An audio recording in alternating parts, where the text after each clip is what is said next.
तो आज हम दोस्तों बात करने वाले हैं हिंदी के प्रमुख आलोचक। तो यहाँ पे प्रमुख आलोचक और उनके जो आलोचना ग्रंथ हैं उनके बारे में चर्चा करेंगे, तो पूरी वीडियो के साथ बने रहिएगा। तो सबसे पहले जो नाम आता है हमारा वो है आचार्य रामचंद्र शुक्ल जी का।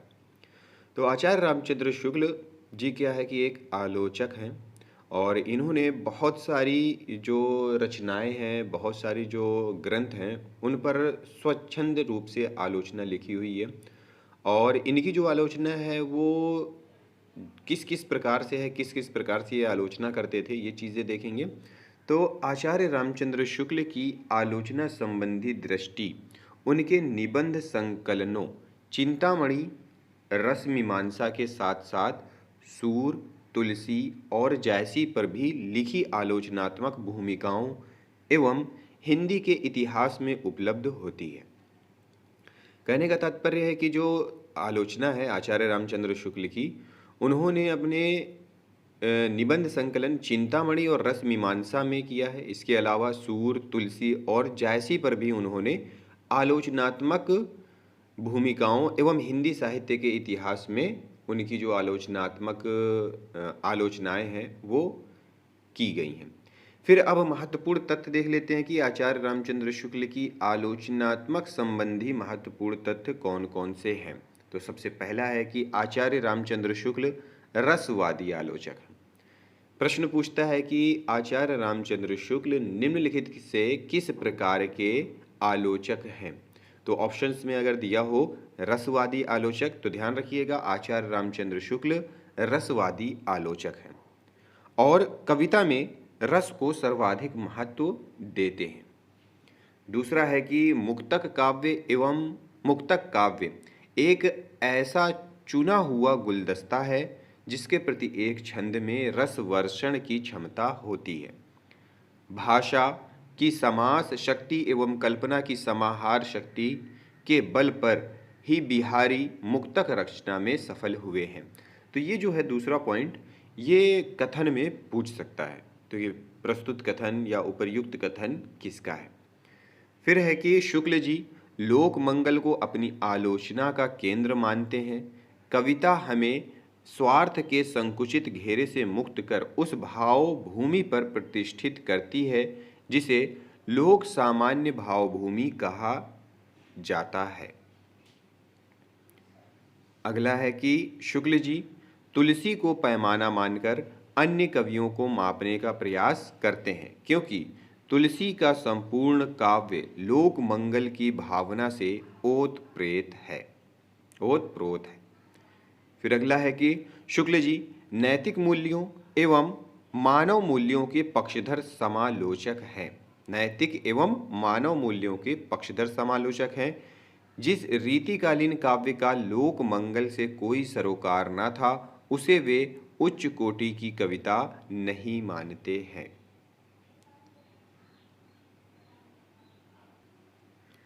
फिर है शुक्ल जी की मान्यता है कि कविता केवल अर्थ ग्रहण नहीं कराती, बिंब ग्रहण कराती है। फिर अगला है सातवां, शुक्ल जी की आलोचना पद्धति में रस दृष्टि एवं लोक मंगल का अद्भुत समन्वय है। तो ये था दोस्तों आचार्य रामचंद्र शुक्ल के बारे में। अब दूसरे आलोचक हैं आचार्य नंद दुलारे वाजपेयी।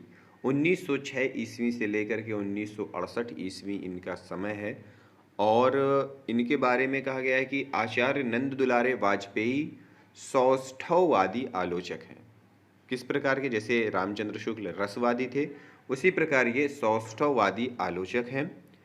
वे छायावाद को प्रतिष्ठित करने वाले आलोचक थे। मतलब इन्होंने छायावाद को प्रतिष्ठित किया है, छायावाद को प्रतिष्ठित करने वाले आलोचक माने जाते हैं और सरस्वती, सुधा एवं प्रभा में छपी छायावादी कवियों की आलोचना का सटीक उत्तर देने के लिए प्रसिद्ध रहे हैं। उन्होंने 1931 ईस्वी में प्रसाद, पंत और निराला के काव्य की विशेषताओं का उद्घाटन करते हुए उन्हें छायावादी वृहदत्रयी के रूप में प्रतिष्ठित किया था। तो यहाँ से एक चीज़ ये मिल जाता है कि जो वृहदत्रयी कहलाते हैं प्रसाद, पंत और निराला, छायावादी वृहदत्रयी, तो उसमें कौन कौन से वो उनको किसने प्रतिष्ठित किया था? आचार्य नंद दुलारे वाजपेयी ने। और छायावादी वृत्तत्रयी में कौन आते हैं? प्रसाद, पंत और निराला। नंद दुलारे वाजपेयी की कुछ कृतियां हैं, जैसे कि हिंदी साहित्य 20वीं सदी, आधुनिक साहित्य, नया साहित्य, नए प्रश्न, जयशंकर प्रसाद, कवि, निराला। वाजपेयी ने शुद्ध सौंदर्यवादी दृष्टि से छायावादी काव्य की समीक्षा की, इसलिए वे सौष्ठववादी आलोचक कहे जाने लगे। सौष्ठववादी आलोचक क्यों कहे जाने लगे? क्योंकि उन्होंने शुद्ध सौंदर्यवादी दृष्टि से छायावादी काव्य की समीक्षा की। इसलिए उन्होंने छायावादी काव्य में सौंदर्य के विविध उपादानों का संधान किया तथा भावों और भाषा की एक रूपता को उद्घाटित किया। फिर है कि वाजपेयी की समीक्षा पद्धति शुक्ल की समीक्षा पद्धति से भिन्न है।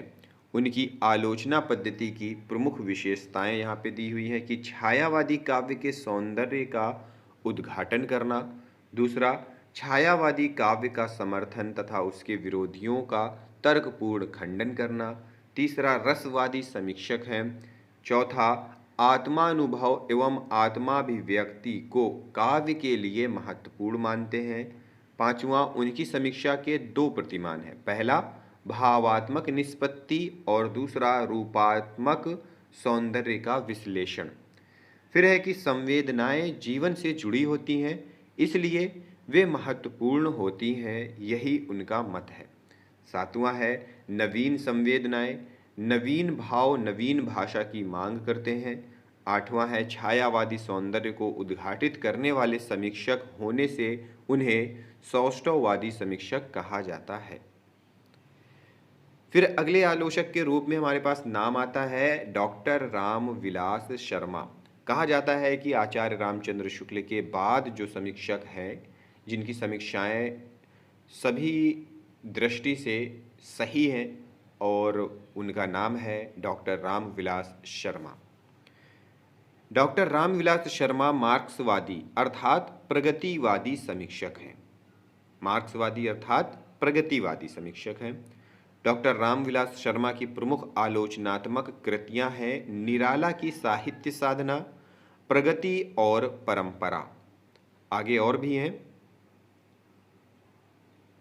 प्रगतिशील साहित्य की समस्याएं, आस्था और सौंदर्य, आचार्य महावीर प्रसाद द्विवेदी और हिंदी नवजागरण, भाषा और समाज, आचार्य रामचंद्र शुक्ल और हिंदी आलोचना, मार्क्सवाद और प्राचीन साहित्य का मूल्यांकन, मार्क्स और पिछड़े हुए समाज, नई कविता और अस्तित्ववाद। प्रेमचंद भारतेंदु पर भी उन्होंने समीक्षात्मक कृतियां लिखी हैं।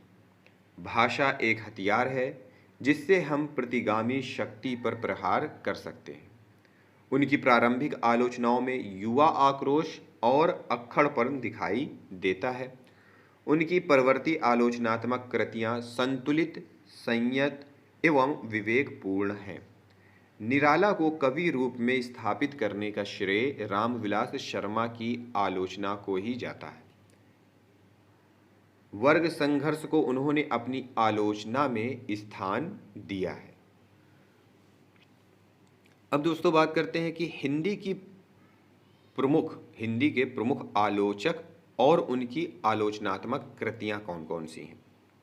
जैसा कि सबसे पहले है रामचंद्र शुक्ल का नाम, चिंतामणि 2 भाग, रसमीमांसा, त्रिवेदी, हिंदी साहित्य का इतिहास। फिर है नंद दुलारे वाजपेयी। नंद दुलारे वाजपेयी में है हिंदी साहित्य 20वीं सदी, आधुनिक साहित्य, प्रेमचंद, जयशंकर प्रसाद, महाकवि सूरदास, नया साहित्य, नए प्रश्न, राष्ट्रभाषा की समस्या। ये इनकी क्या है? आलोचनात्मक ग्रंथ है। फिर है हजारी प्रसाद द्विवेदी जी, हिंदी साहित्य की भूमिका, हिंदी साहित्य का आदिकाल, नाथ संप्रदाय, कबीर, हिंदी साहित्य का आदिकाल, नाथ संप्रदाय, कबीर, सूर साहित्य, हिंदी साहित्य, मध्यकालीन बोध का स्वरूप। फिर है डॉक्टर नगेंद्र, रस सिद्धांत, रीति काव्य की भूमिका, देव और उनकी कविता, आधुनिक हिंदी नाटक, विचार और अनुभूति, नई समीक्षा, नए संदर्भ, भारतीय सौंदर्य शास्त्र की भूमिका, पाश्चात्य काव्यशास्त्र की परंपरा और शैली विज्ञान। फिर है डॉक्टर राम विलास शर्मा जी, प्रगतिशील साहित्य की समस्याएं, प्रगति और परंपरा, प्रेमचंद और उनका युग, भाषा और समाज, आचार्य रामचंद्र शुक्ल और हिंदी आलोचना, नई कविता और अस्तित्ववाद, मार्क्स और पिछड़े हुए समाज, भाषा साहित्य और संस्कृति, आस्था और सौंदर्य।